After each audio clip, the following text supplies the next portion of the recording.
What are you doing? It's an homage. Hello, my brothers and sisters in smoke. It's time for another sermon from the cigar pulpit. I'm the Bishop of Bern, Nick, and with me, as always, Gator. we're doing that again.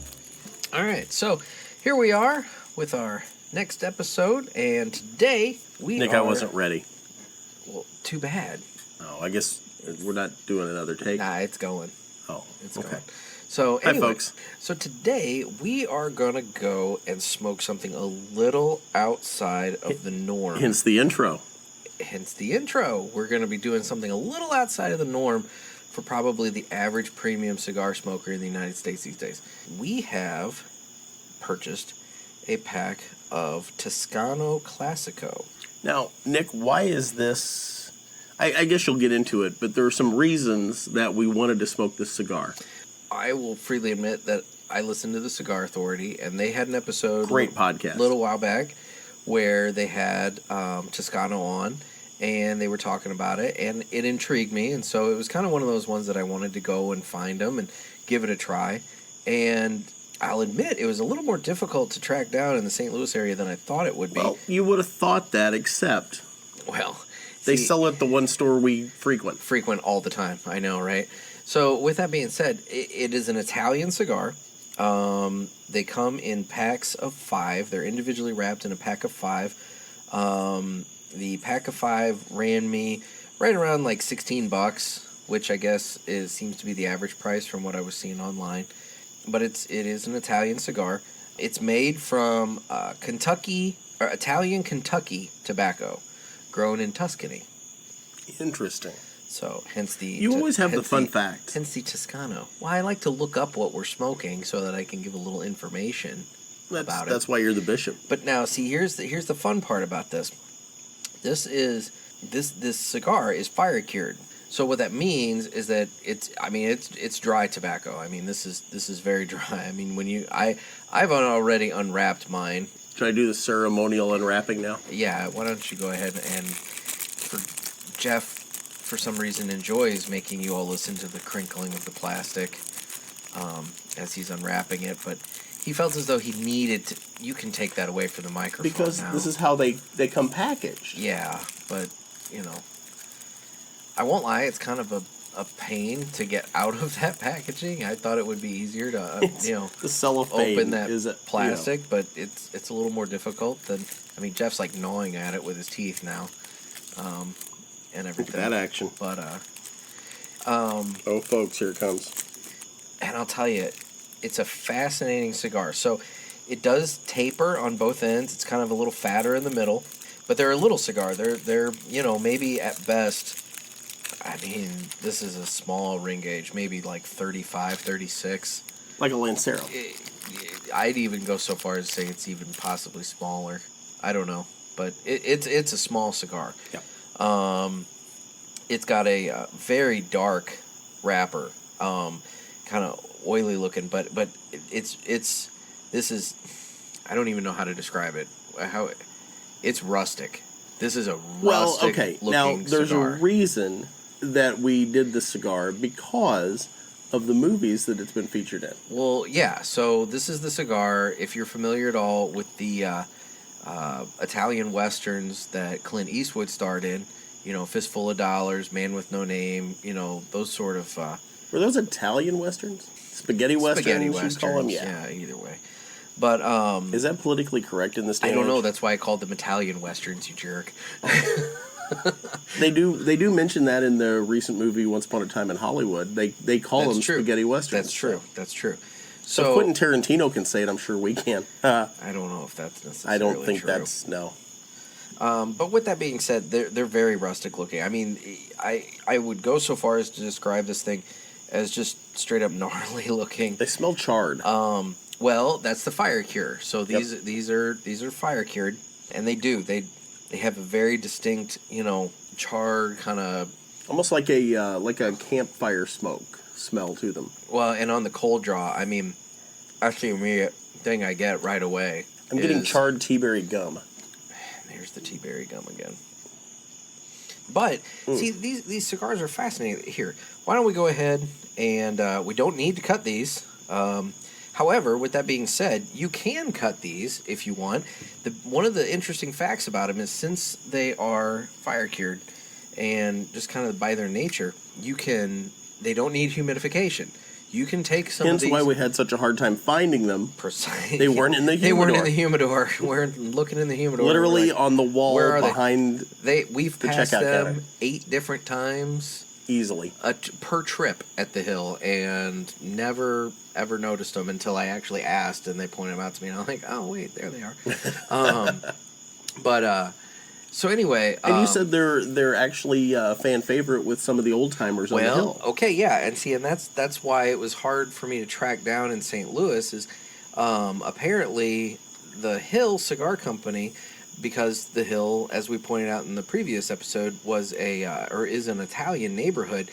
A lot of the old Italian guys like to come in and buy these, and so they go through quite a few of them, from what they said. And they come in a variety of flavors. We just bought the Classico, but they'll come in chocolate and like anise, like the licorice, everything, and vanilla and all these different flavors. And you really got to watch how you say that.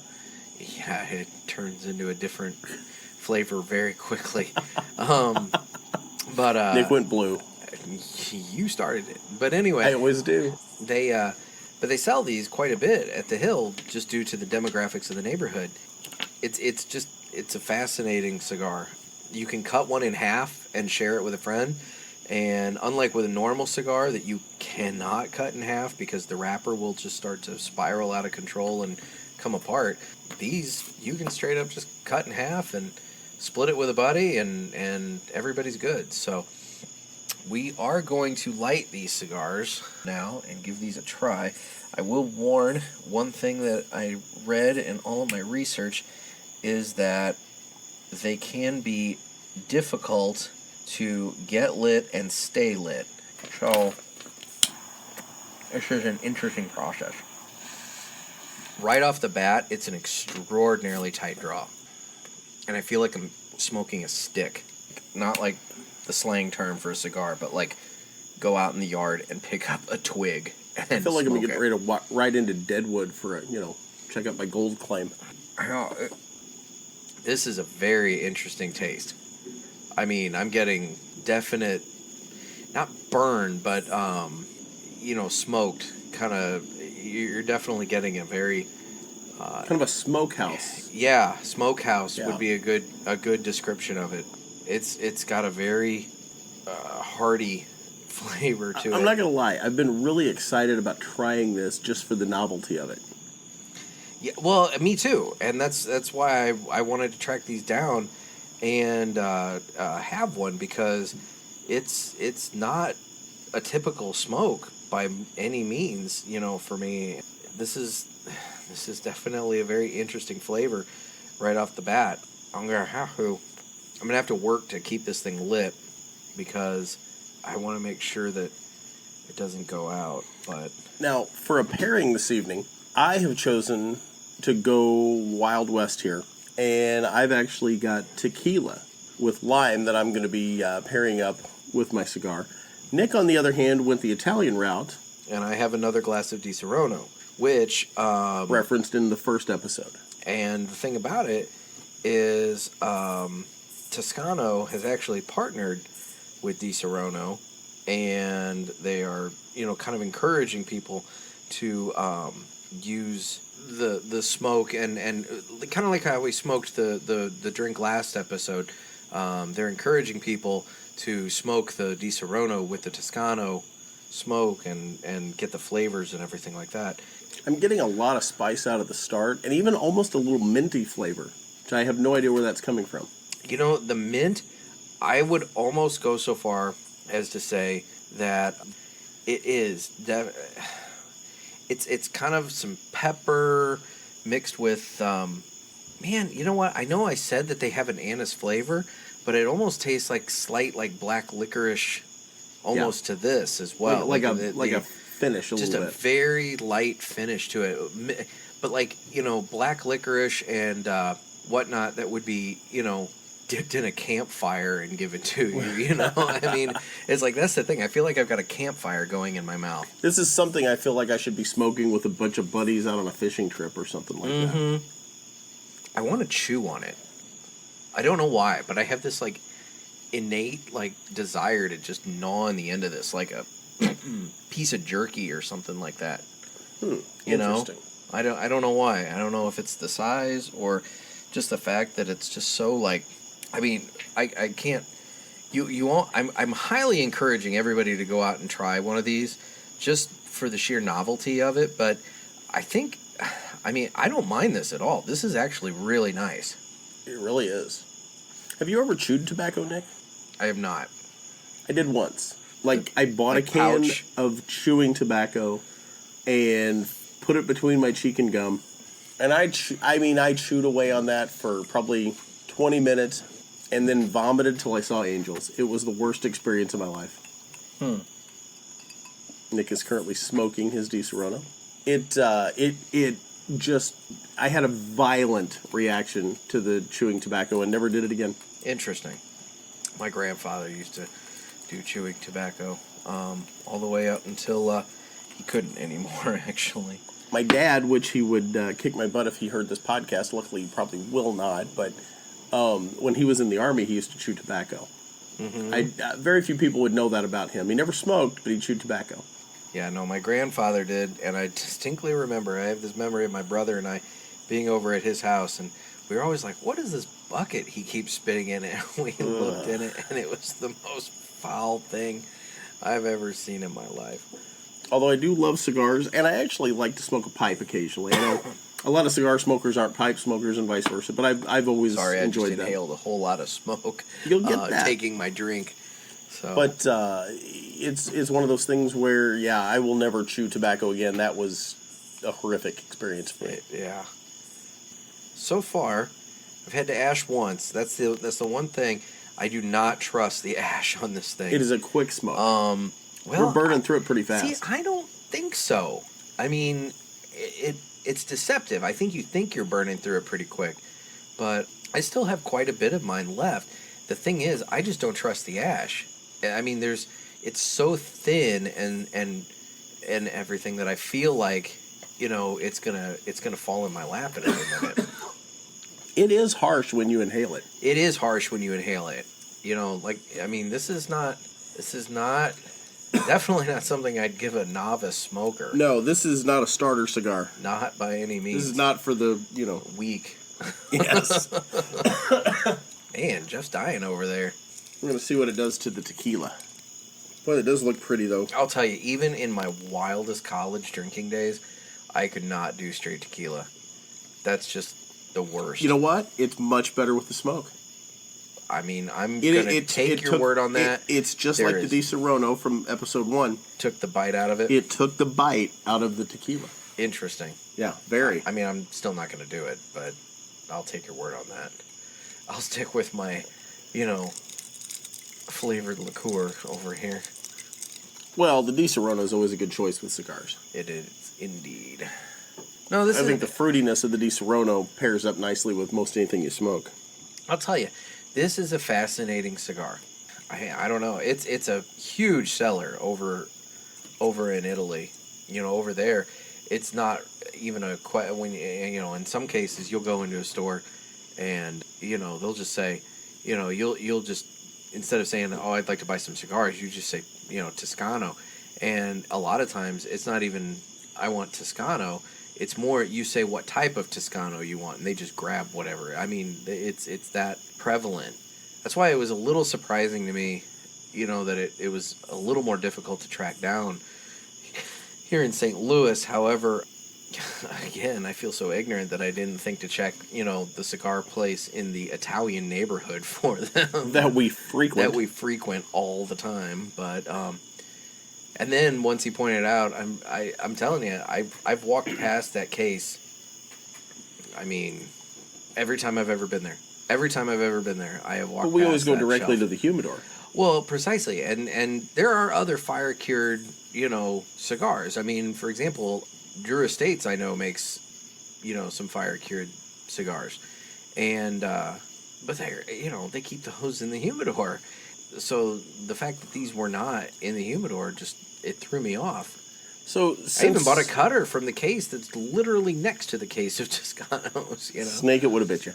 It really would have. So speaking of the spaghetti westerns that these came from, what is your favorite Clint Eastwood western movie?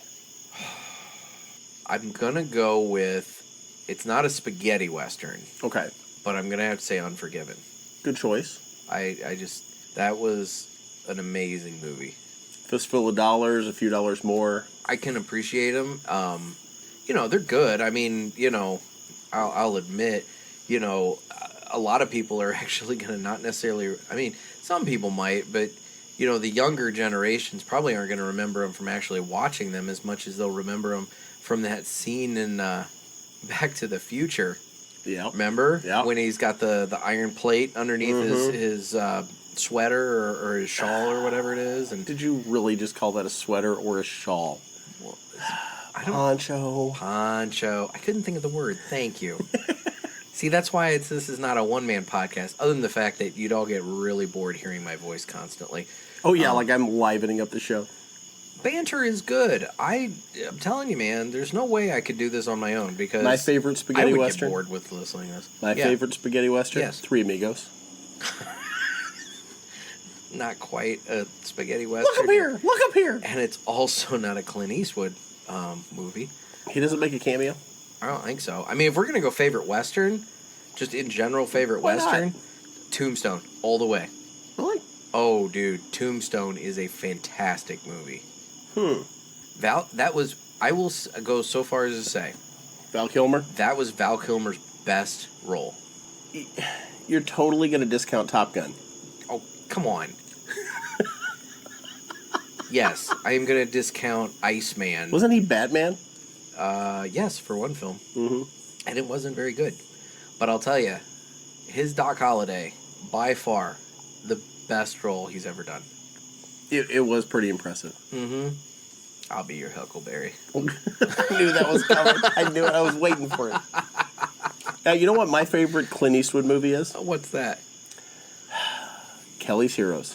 There you go. Not a Western, but it is a great movie. And for those of you that haven't seen it, you should. You've never seen Kelly's Heroes? You got on to me about this once before. As well I should. Okay, you're talking Clint Eastwood, Telly Savalas. You've also got Don Rickles. That's where this came up. You and I were talking about Don Rickles. Yeah, I love Rickles. Rickles could not. You could not do Don Rickles' humor. His comedy would be lost in this day and age. But there's a lot of comedy that would be lost. True. I mean, think about it. Mel Brooks. Oh, you could not. Mel Brooks would have no career these days. You could not make Blazing Saddles today. You couldn't make hardly any of his films this day.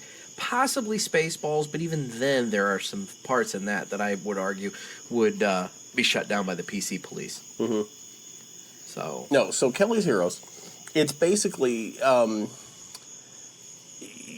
they catch a German officer and he's carrying around a briefcase. And it's filled with lead bars so he can throw the documents into the river in case he's captured. Well, they start looking at the lead bars and they realize they're not lead bars, they're gold. Wow. And they get the information out of him after a large bottle of alcohol. And he basically fesses up that there is millions of dollars worth of gold stored in a bank behind German lines. Okay. And it's being protected by three Panzer tanks.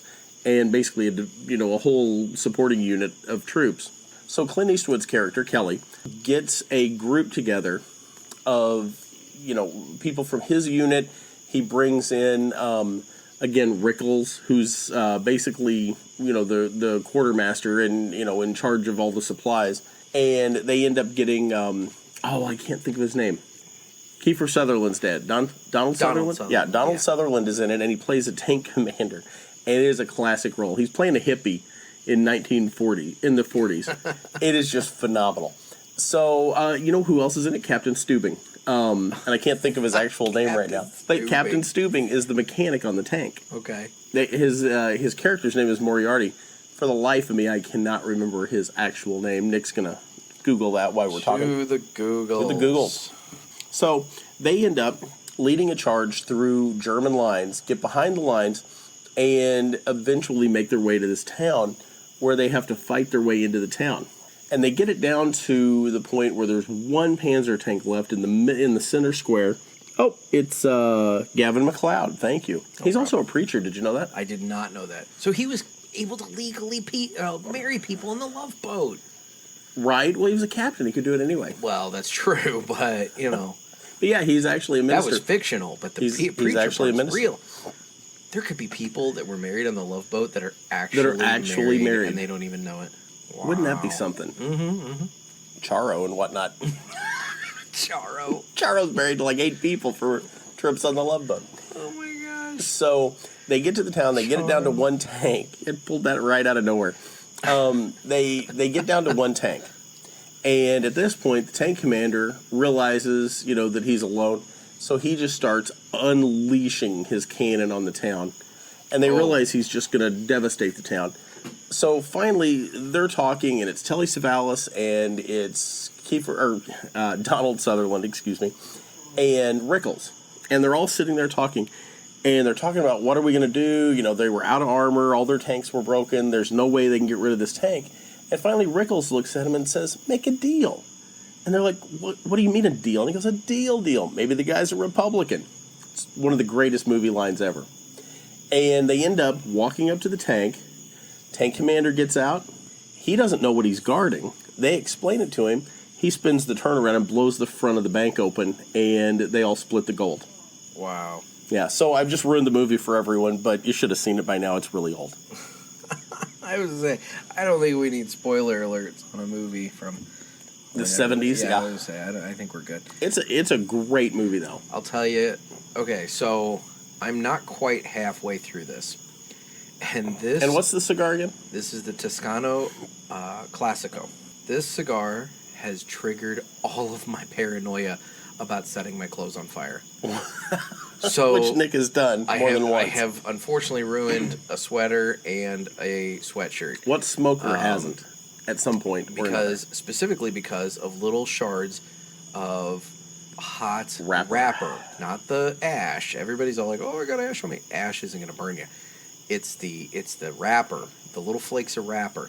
This has got all my paranoia going because I don't know what yours looks like, Jeff. But we're basically smoking a piece of tinder. I am looking at mine against the light of the computer screen here, and so I can see just how gnarly this thing is. I mean, I've got tendrils of tobacco just that's a word not in common this. usage. And, I like to use a little flavor every once in a while. I like that. Yeah.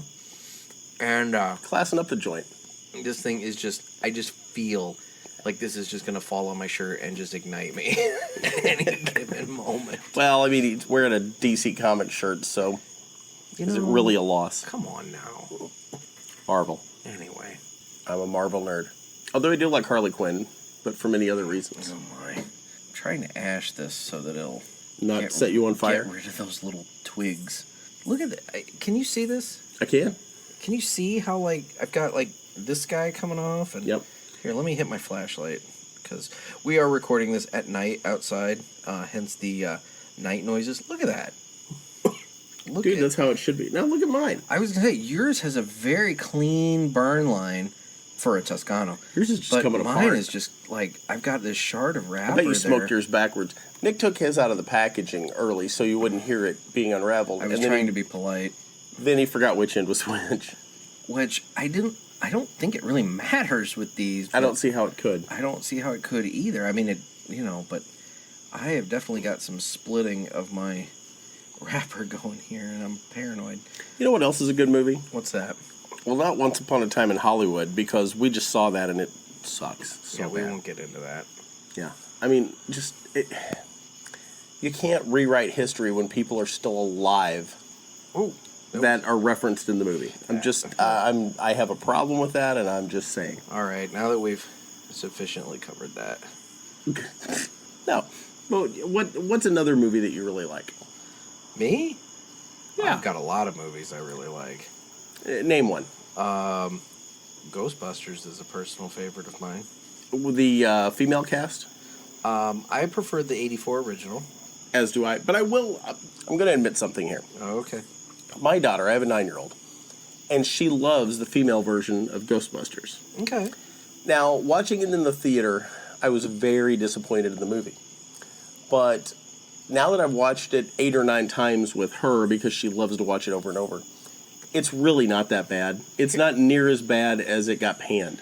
No, here's the thing. I will briefly divert over to the Ghostbusters movie and then circle back to the main point here.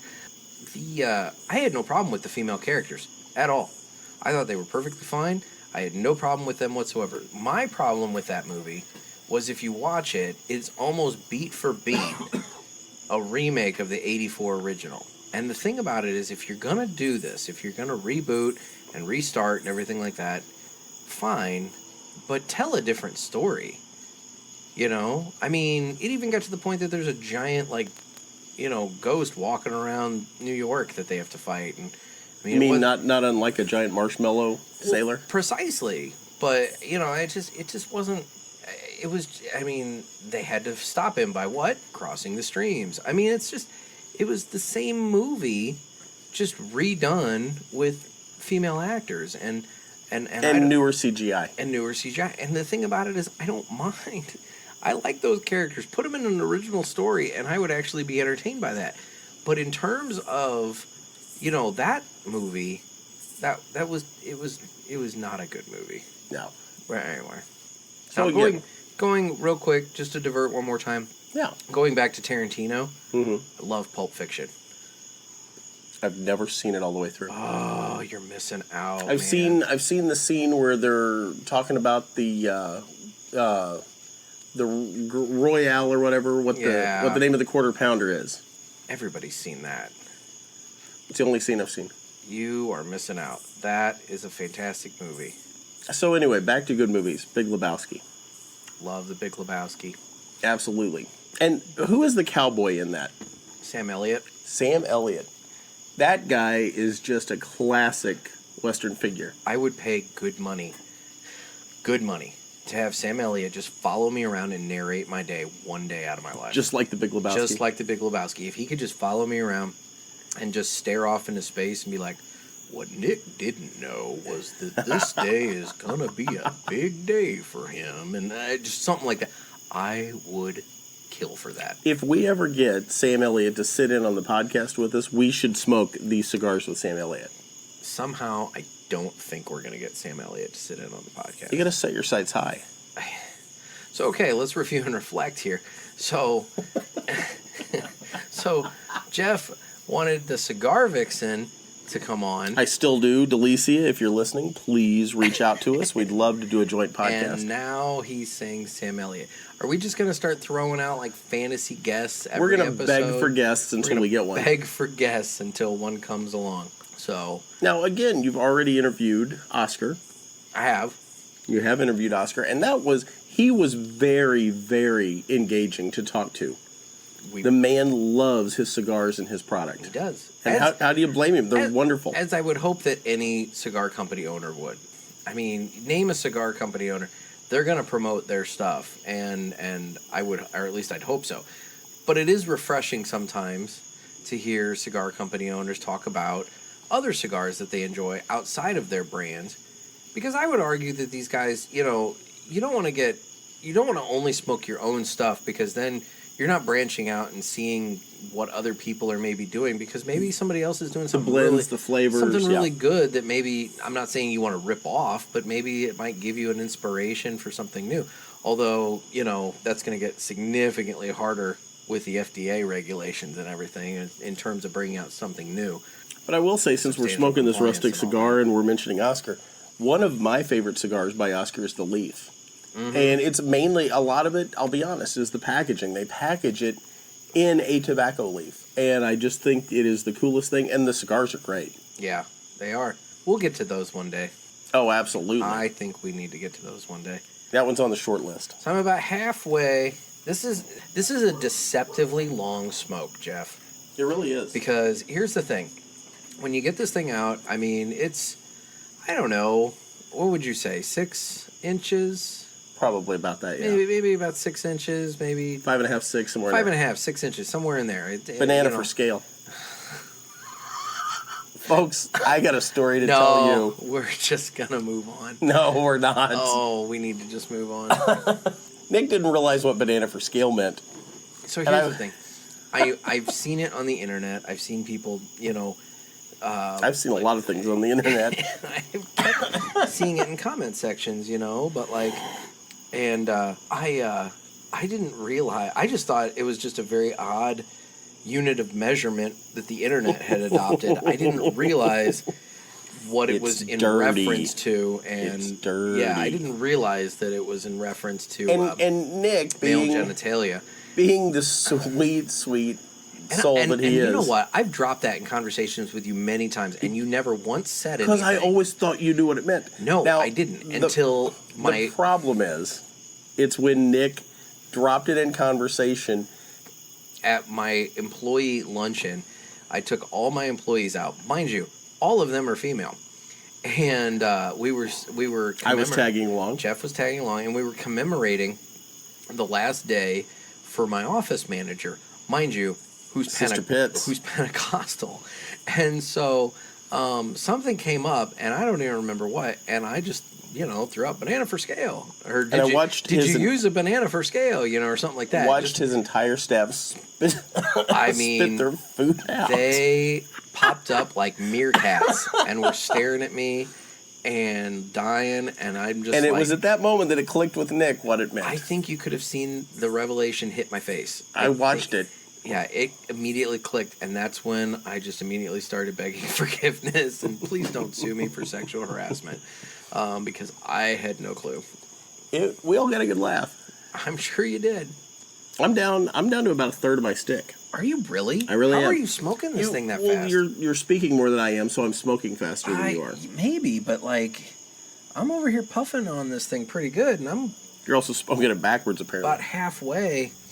Have you had any flavor changes? No, not really. Within it? It's been pretty standard through the smoke. The Davidoff that we did in the first episode. Davidoff, but okay. Oh, that's right. Davidoff. Uncultured swine. I know, Davidoff. So that cigar changed as it went. Yes. Okay. So as a side note to the first episode where we did smoke, it was the Davidoff Winston Churchill, slightly more expensive cigar than we're doing tonight. Significantly. That cigar, it started off with like a very light sweetness and a kind of an oakiness, a hickory, kind of a wooden taste, a little taste of wood. But man, you got down past the halfway point of that thing, and the spice started. And by the end of that, when I'm down to like the last little nub, that thing was a pepper bomb. And so it definitely got some kick as it went along. Yeah, great cigar. It was a fantastic cigar. But I have to admit, I'm enjoying this Toscano. I am too.